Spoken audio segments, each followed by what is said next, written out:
Hi everyone, and welcome back to our YouTube channel. If you're new or been here for a long time, I always encourage you to go through some of our videos that we've done. Lots of great information. My name is Marcy Vasky and I'm a functional medicine nutritionist specializing in gut health. So I see a lot of people who struggle with constipation, diarrhea, bloating, gas, and that's just to name a few really. So if this resonates with you, I encourage you to look at our link below, which is to our website where you can easily make an initial appointment. And or if you're the kind of person who likes to start stuff on their own, I've also linked below our free guide, which is 5 ways to improve gut health. So today we are going to talk about an interesting topic, maybe a little bit controversial, but it's pretty fun. So let's dig in.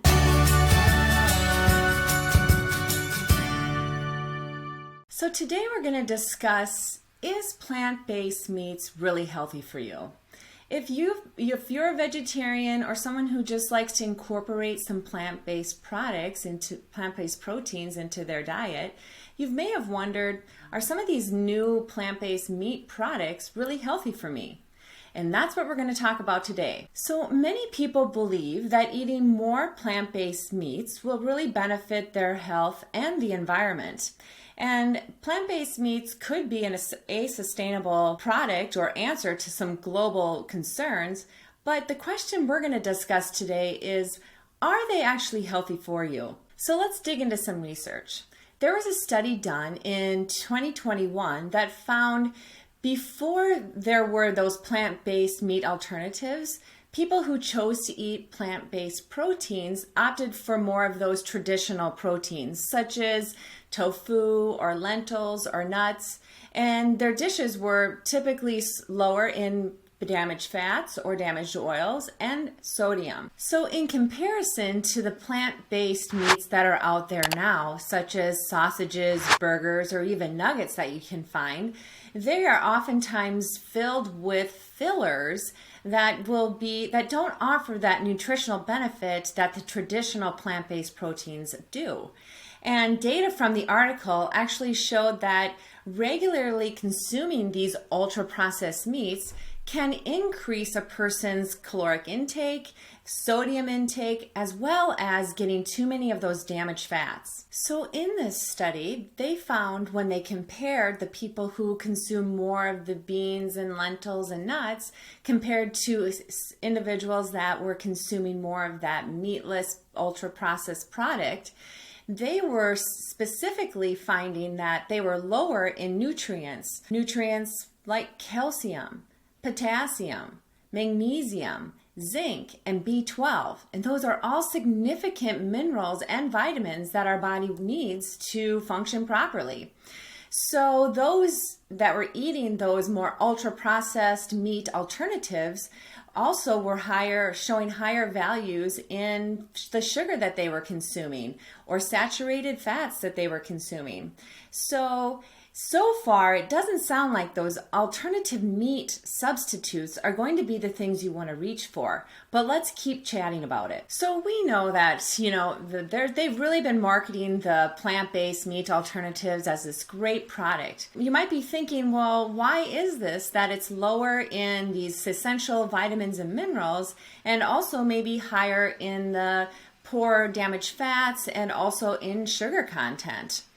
And what is happening is that they're filling things to make it more tasty, right?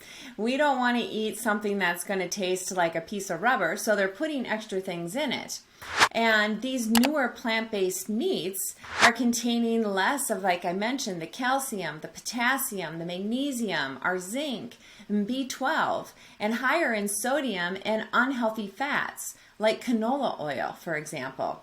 And it's making these foods not a very good healthy alternative to meat product.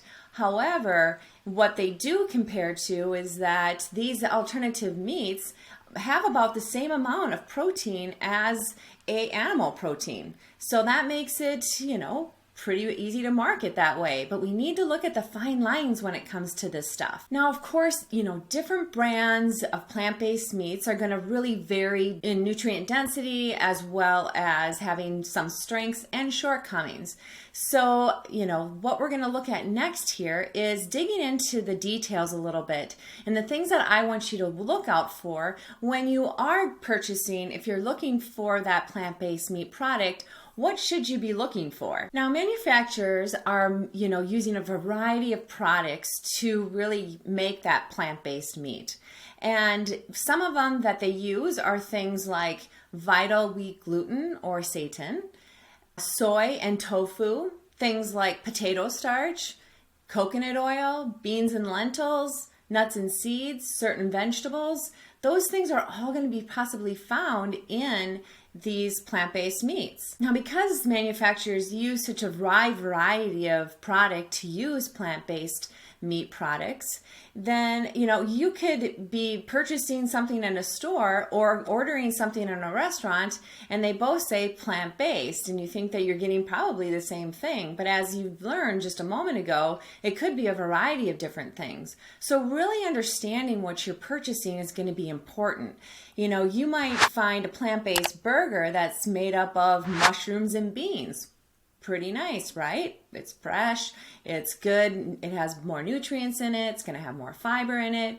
Or you might find one that consists of a pea protein, a soy, or even that vital wheat protein, which vital wheat is going to be, not good for individuals with celiac or even a gluten sensitivity. Or those, if you have a soy sensitivity, the soy product isn't going to be good. So, again, asking the questions, reading the labels is really going to get you the best product. And not saying that they're all bad, right? I think that would be being dramatic. And I think it's important to remember that some brands are wonderful and you just need to look at the fine lines, the details, and find the one that's going to be best for you. Now, not only do you want to make sure you know what kind of protein they're using in the plant-based meats, but also what are some other little things that you need to be on the lookout for. In a study in 2019, they nutritionally profiled actually a plant-based products and compared them to the meat counterparts. Now, what they were looking for specifically in this study was sodium. And so they took a variety of different plant-based meat products, such as burgers, chicken products, sausages, and of course compared it to the animal protein product. And what they found is that only 4% of the plant-based products were lower in sodium than the animal product. So what we're learning here is that a lot of these plant-based meats have a lot of sodium in it.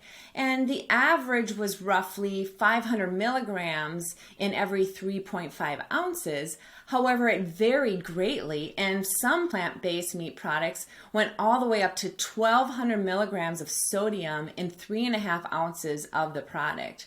And that's pretty significant. And so again, looking at the labels, reading the ingredients, learning what's in those products. Other items that you want to make sure to be looking for are artificial ingredients.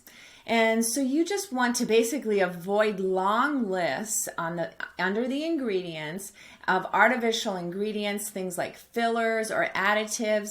I always say if you can't read the word or understand what the word means, it's probably something your body doesn't know what to do with either. So put it down. Another thing to look for is added sugars.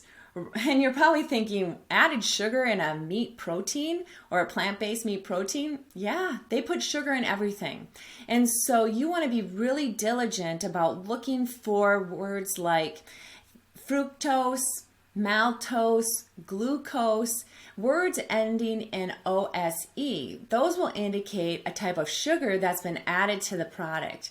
And so, we're always thinking and looking to decrease added sugars in our diet because over the years, we've learned that that's just not something we want.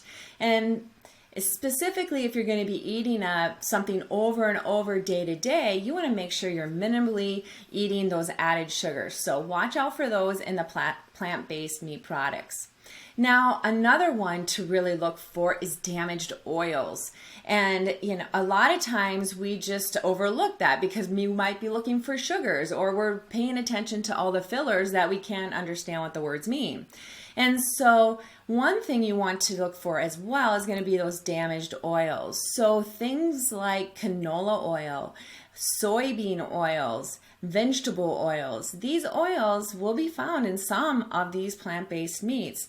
If they are, you want to stay away from those because damaged oils hurt our cells, and we don't need to do any more damage to our cells, right? So to summarize this up a little bit, I think it's important to keep in mind that you can add plant-based meats to your diet. They should be fine, but add them. Don't just consume them only. And make sure you're reading those ingredients. So enjoying those meats along with, other plant-based proteins like nuts and beans and seeds is going to be important.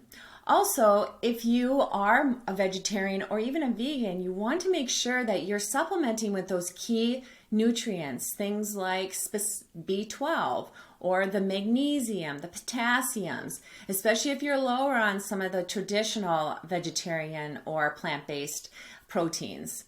Also, you want to make sure that when you're looking for the product that you want to consume, that it has those healthy fats in there. Things like coconut oil is amazing.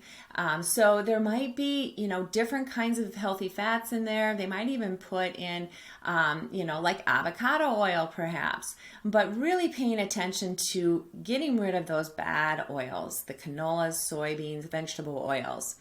And also, just like I would say with anything, you want to consume a diet that it has a variety of foods. So enjoy it with fruits and vegetables, healthy carbohydrates, and being sure that, again, mixing and matching your plant-based proteins. That's going to give you the best nutrient value as well as supporting your body as well as it can.